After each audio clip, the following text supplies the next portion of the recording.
Hi guys, welcome to my video review and comparison for the Disney Store exclusive Boba Fett blaster. Videos on the Scruffy-Looking Nerf Hoarder channel are intended for audiences of 13 and above.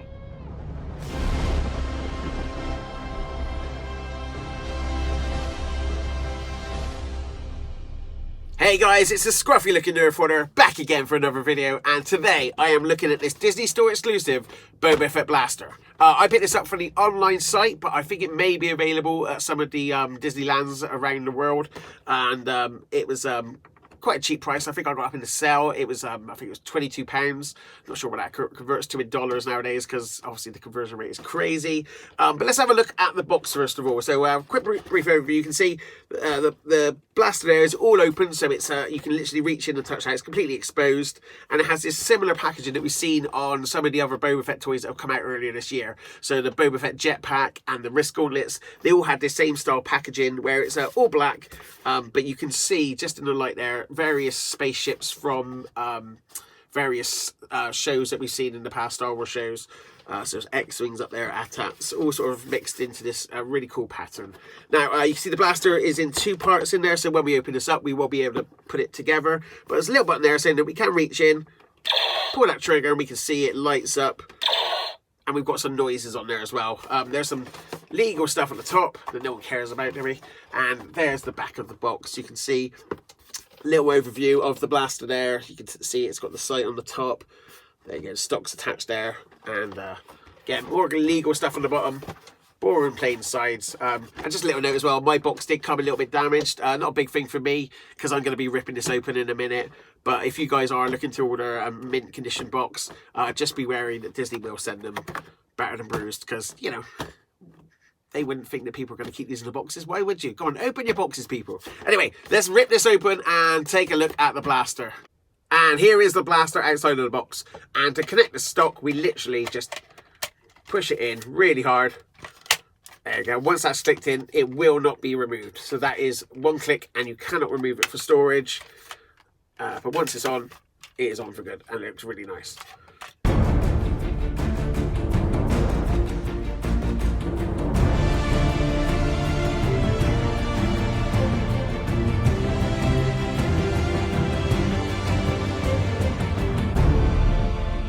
So let's go over some of the key features of this blaster. First of all, it's 24 inches in length, so it's definitely undersized to what we see in the Boba Fett TV series.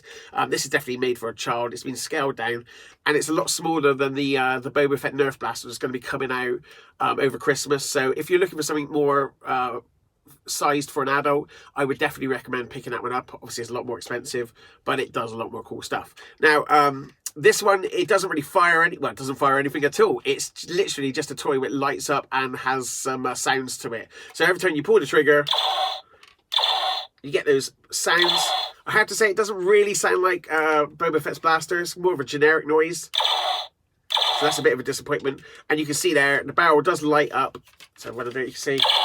And if we look down the blaster, you can see there, it lights up at the end. It does sort of shoot out a red light as well, and almost by accident because it's lit up, but it does look quite nice. The blaster is obviously moulded in these two different colours of really sort of limey green. Looks quite nice, very bright. You can definitely tell it's a toy. And then you can see it's got some detail on there, which is really nice. It's got the logos there and here. The one thing I do dislike about this blaster is it's got these weird sort of cheap stickers on there. You see there's one there, one here, and they're very, very shiny. I think this one's Mandalorian. I believe it says Boba Fett, but please correct me if I'm wrong in the comments. And we can see the other side as well. More of these cheap stickers. Now, when the light catches them, you can probably see there, it shows the clearness of the sticker as well. And it just doesn't look very nice on the blaster. So that's a bit of a disappointment. I don't know why they couldn't just print this sort of detail on the blaster. Maybe it's just a cost thing. But that's disappointment for those. But, I mean, you could remove those quite easily. And if you're going to paint this up, it would definitely be easy enough to remove the stickers. The blaster does need 3 AAA batteries to work. And it does come with the 3 AAA batteries included in the blaster. The battery compartment is actually quite well hidden in the blaster. And to remove the batteries, you just literally undo this one screw, And there are the batteries. And I had to do a quick comparison with the Hasbro Boba Fett blaster. This got released quite a few years ago, and it's one of my favourite toy blasters that they've ever made. Really great sculpt on this one. And I did wonder if it was the same blaster, but you can see they're the same length, but the Hasbro one is very different. The actual moulding is different. Like, there's lots of little bits that just look slightly off.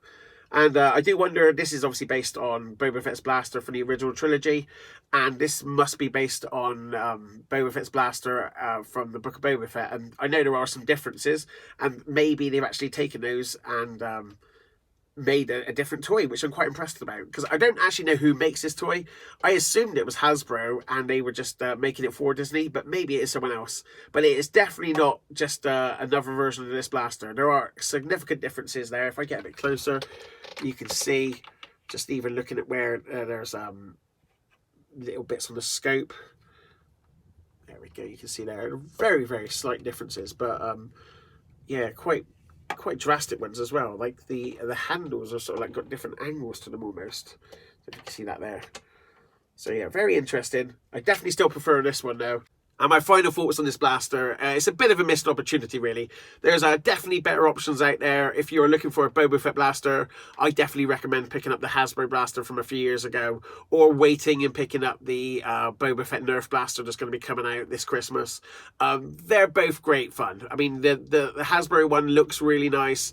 It's got a lot of great detail on there, and I've seen people in the past paint them up and they look really, really great. And you can probably pick one up quite cheap nowadays. Again, the new one, the Nerf blaster coming out, the Boba Fett blaster, it's going to be a lot bigger. The fact that you can fire those darts, man, I love firing darts. You guys know me, I'm the Nerf Hoarder. That's so much fun. And this thing just doesn't really do either of those things. I mean, if you were to paint this up, I'm sure it would look really nice. It's similar scale to the Hasbro one. It's just sort of a bit of a missed opportunity really. It really would be cool if this fired something, if it did something cool, or if it was just a bit bigger. But you know, if your kid's into Boba Fett and you want to get him a toy blaster, then I definitely recommend this. If you're into collecting, it's probably a pass. So thanks for watching guys, and until next time, may the foam flinging force be with you.